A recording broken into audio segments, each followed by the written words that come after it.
Hello everyone, Mike Silverman here, and welcome back to a devlog for my game Speed Dungeon, a multiplayer, turn-based role-playing game where you can cooperate with your friends or compete against them to race to the bottom of the dungeon. So this is an update where we worked on the items, and if you don't want to see spoilers, just close your eyes for a second. I'll show you all the items that I worked on real quick, and you can see there's over 40 different items here in the game.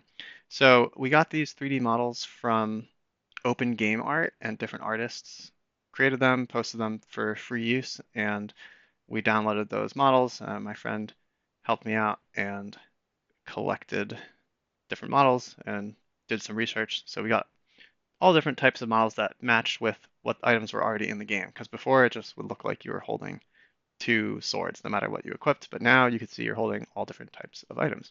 And with that, came the need to display these items in the inventory. So if we open the inventory, we could see that there's some thumbnails for the items.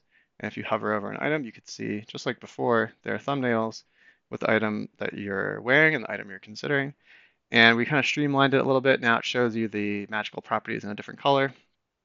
And whatever artist created the 3D model, we will attribute them with this little text down here. If you click on it, it will bring you to their open game art page. Or if they provide a direct portfolio link, we will link to their portfolio. And I'll try to find one. Here's one. So Quaternius made this. I know they have a portfolio because I use their models for the, there you go.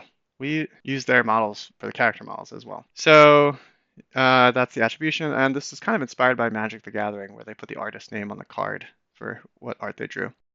Then you see the item thumbnail, and the interesting thing about the item thumbnail is that it is being dynamically generated on the client. So instead of creating a image for each of these items and then serving the image to the client, we serve the client the actual 3D model, and then the client takes a picture of it and uses that as the thumbnail. And the reason we went with this method is because some items would have dynamically changing colors based on their properties. So let me get enough stats to wear this real quick so we can actually see that. So here's a rune sword of intelligence, and the thing about this rune sword is it will choose the best damage between fire or water. So each of its blades has a different color. Kind of hard to see it in the thumbnail, but if we equip this, since it is water and fire, its blade is colored that way.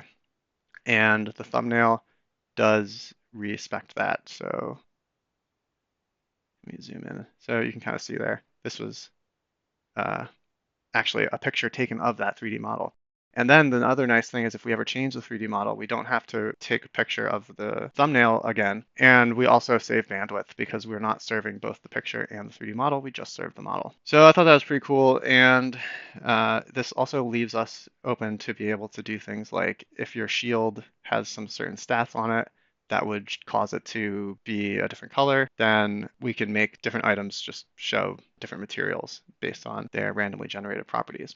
Currently, not that many items do that, but we have the ability to do it. So the other thing that came along with the items is the item hot swap slots. The item hot swap slots is what I'm calling it. So it's like weapon sets in Diablo 2. If you look down at the portrait, you can see that you can select different slots with X or C buttons on the keyboard, or you can just click on the different slot and the one that you're not wearing goes onto your back so you can see the character, what else they have in store.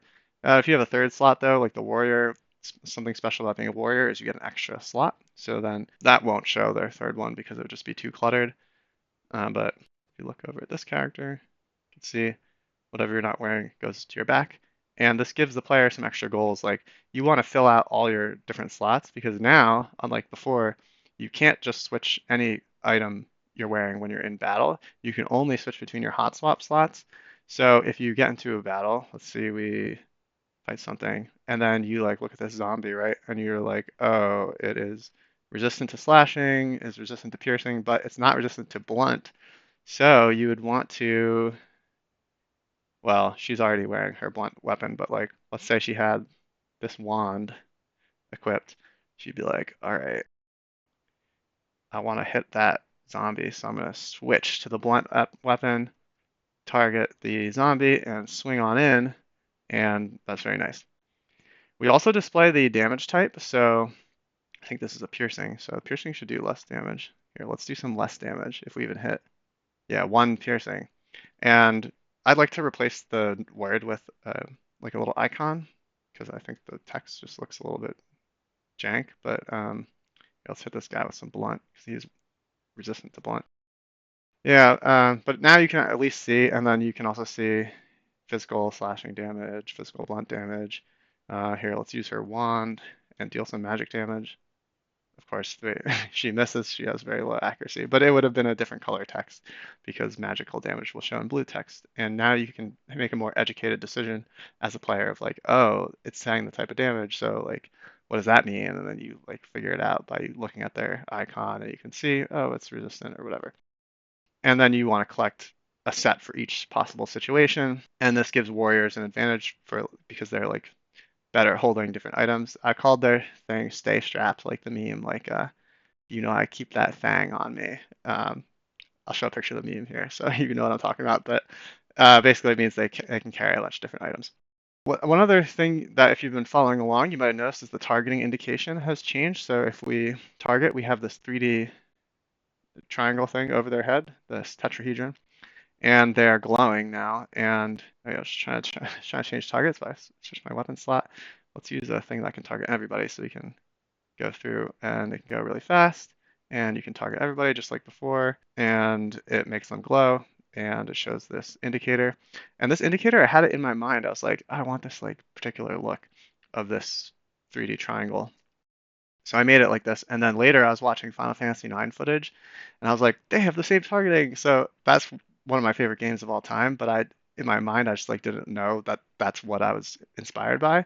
But I guess it just has like a deep subconscious effect that I knew this was the targeting indicator style that I wanted, and now I have it.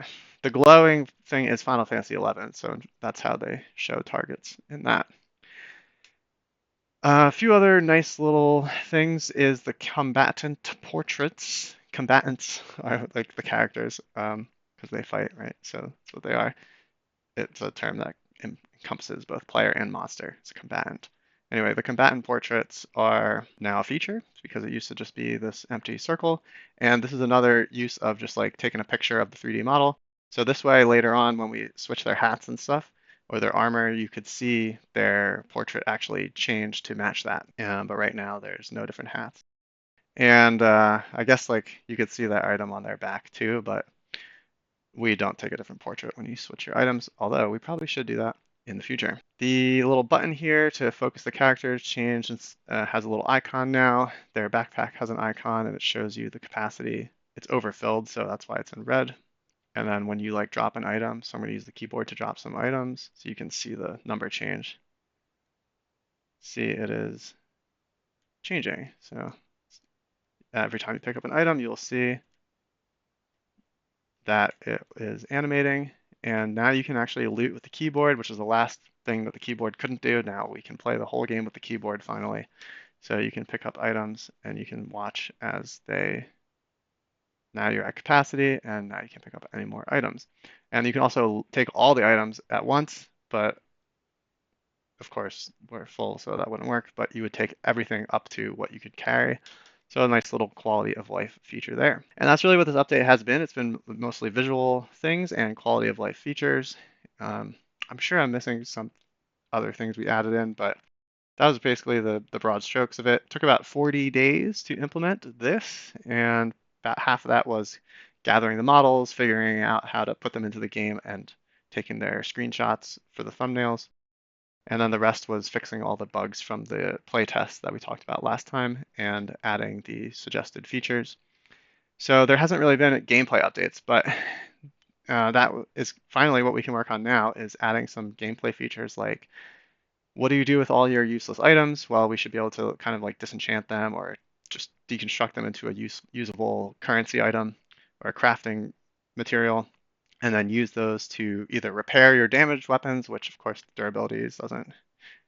Right, so we want to like be able to use our deconstructed items for something, have a way to purchase the healing items with the deconstructed items, because right now you have to like farm level 1 forever to just get enough healing to progress once you're a higher level. And maybe you could craft like a new item or re-roll the properties, kind of like Path of Exile has that whole system. Another big thing, that was another good suggestion, was a boss monster. So right now there's just these monsters, like regular monsters, they all drop the same loot tables. But if there was like one really big monster that you would try to farm, then you could do like magic find runs against it, and it would be super hard. Maybe have some different abilities. So now we're finally going to get into more different types of abilities that I've wanted in the game for a long time, like a provoke to, or a taunt ability, like a shielding ability, and get into more of that healer tank DPS kind of framework. And with that being said, that's what's going to be going on going forward. And I would encourage you to join the Discord to check out what's going on. And of course, play the game. It's free to play. Come on in, join in, make an account, and save your characters, or just play without an account for free and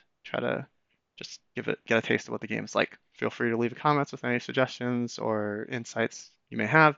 And this has been Mike Silverman from the Snowden YouTube channel, and I'll see you in the next one. Have a great day. Goodbye.